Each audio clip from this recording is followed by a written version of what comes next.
Last time I was here, the microphone didn't work and I had to change it. Like I had to flip microphones, and at some point I said, well, I have 3 kids, I could just shout, right? So I'm going to be talking a little bit about future of finance in light of what's happening. I can't say in blockchain and crypto because the picture wouldn't be full calling it what's happening with the financial system in blockchain and fintech and crypto, because there is another part in this puzzle that is kind of moving things forward in the financial sector. And I do not have a clicker. Yeah. All right, now I'm just doing this. A little bit about myself. I'm the former COO of Bancor, and for 7 years I've been the business development manager of UmiTrade, a securities trading website. I now advise regulators, banks, and startups in dealing with what I see as, I'd say, the next step in the evolution of finance. That's how I see what's happening right now. And like I said, when you look and kind of zoom into the financial sector, you see that there are various forces that are pulling things in different directions. And that's what makes trying to predict the future kind of tough, because each direction is pulling in a different area, and we'll be able to see where things are going when the dust kind of settles. I'm going to be talking about 3 different, I'd say, verticals that are affecting what's happening. And I'm going to start with the first one. Why do I have this picture here? Does anybody know? The internet. It's an institution. Okay. The truth is that the financial sector has new players, okay? And more than new players. These guys. And they're scary, okay? Because they can create solutions in the financial sector that the regular banks have a very, very hard time dealing with, okay? And they're already giving loans. I'm not just talking about transferring money from one to the other. I'm not just talking about payment solutions. They're giving loans. They're enabling investments, okay? And one of the tech companies that doesn't appear here but should be here is WeChat in China, which kind of like shows the extreme of where a technological company can create value in finance. It's like WhatsApp. Who knows what's what WeChat? Okay, for those who don't, I'm going to say this. Imagine yourself with a WhatsApp where you can transfer money. That's easy. You can pay at a store when you're going with a QR code.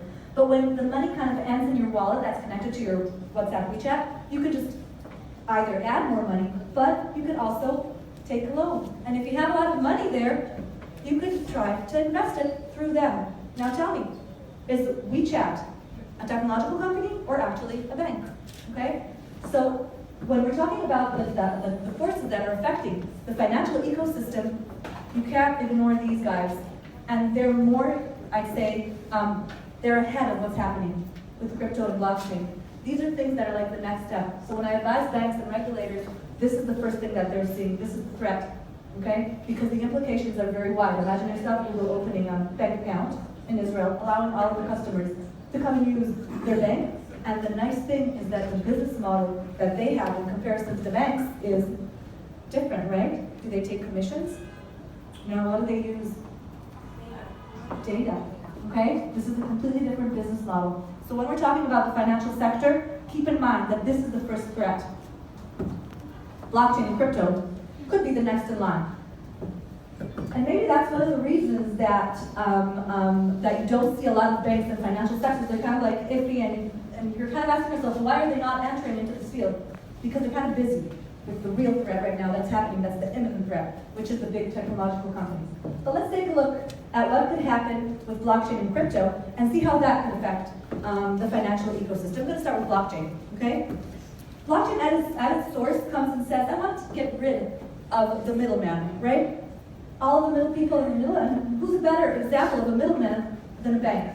So theoretically, you could come and say that blockchain could nullify the need for banks, right? This is kind of like an extreme scenario. I don't know if it's going to happen. I'm sure that there are a lot of crypto people that would be happy, and even people from outside of crypto that would be happy to see this happening, but it's not necessarily what's going to happen. A less severe, I'd say, prediction or scenario is, and this we're kind of seeing happening right now in the world, is that banks around the world or financial institutions are actually using blockchain kind of like, I'd say, a connecting tissue between them. Okay? They would do, let's say, the KYC. Why does the customer need to answer the KYC in different times every time he's moving from bank to bank? Wouldn't it make more sense to have all that information in one place and then the bank's kind of using it at the same time, right, from different directions?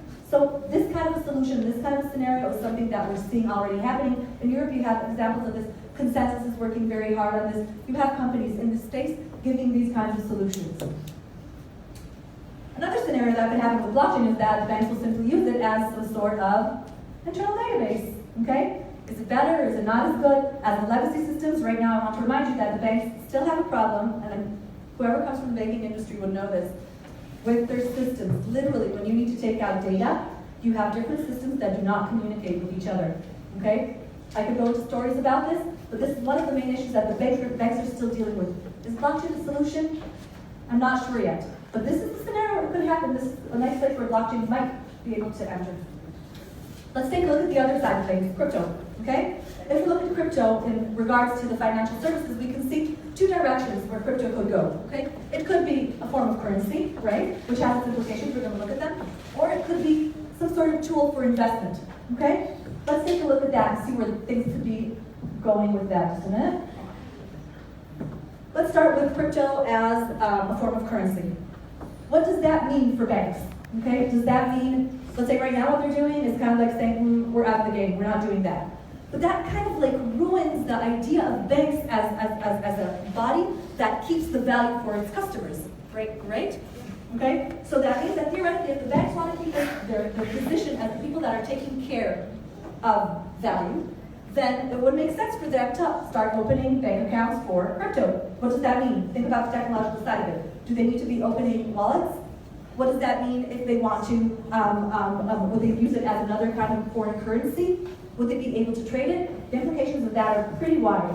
Right now, they're still at the point of, it's kind of dangerous and we don't know how to play with this.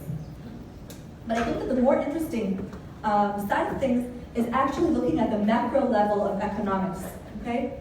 Because as we all know, and whoever has learned a little bit of macroeconomics knows that the amount of money in a given country is actually a tool, as in a monetary way, okay? It affects the inflation rate, it affects, it's a tool that can help against financial crises, right, and inflation. Now, imagine a place, and we're almost there, where anybody could create a token and a currency. Now, what does that mean in regards to the amount of money that you have in a country? Okay? Okay, now this is something that actually needs to be studied and needs to be thought about, because theoretically, if we're kind of like letting go of that monetary tool of holding, the amount of money on a certain level in order to affect the macroeconomics, what does that mean? Could the next financial crisis happen because us as a humanity are not careful enough with the creation of new money? Okay? That's an implication. I advise, I told you, regulators and banks about all of these things, and this is a question that think of it from the regulator's side of it. You don't want to stifle innovation, right? You want it to continue. But on the other hand, you do not want to get to places that could create financial crises. All these regulations were not created in vain. They were created after financial crises happened, and they said, okay, we understand this and this is wrong, let's put laws there. Right now, we're going into new territory. What are the implications of creating so much different kinds of money? The last point I'm going to be looking at, because I think our time is almost up, is looking at crypto as an investment tool. And let's look at that from the point of view of the financial system. Right now, there are certain types of asset classes, right? Stocks, bonds, ETFs, right? Options, and the last one that was created. Who knows what was the last asset class that was created?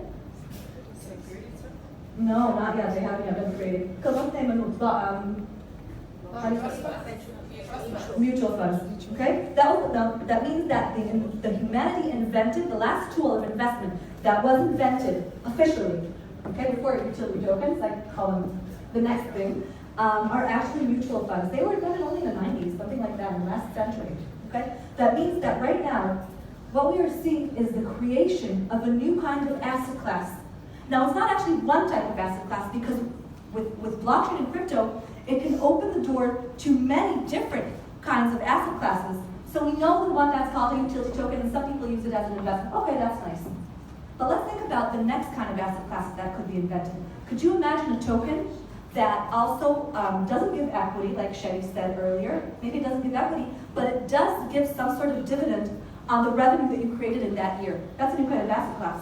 Or what if you create a new kind of security token that allows you let's say if it's an Amazon token, Amazon currency or token or asset, that will let you have a certain amount of I'd say, things are on sale, and you get the amount, the percentage of sale according to the amount of tokens that you're holding. These are new types of asset classes, okay? And again, now you need to think, okay, so what does that mean for the financial system?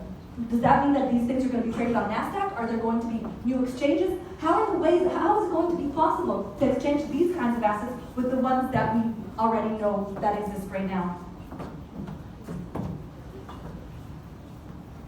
I'm editing, I can see it.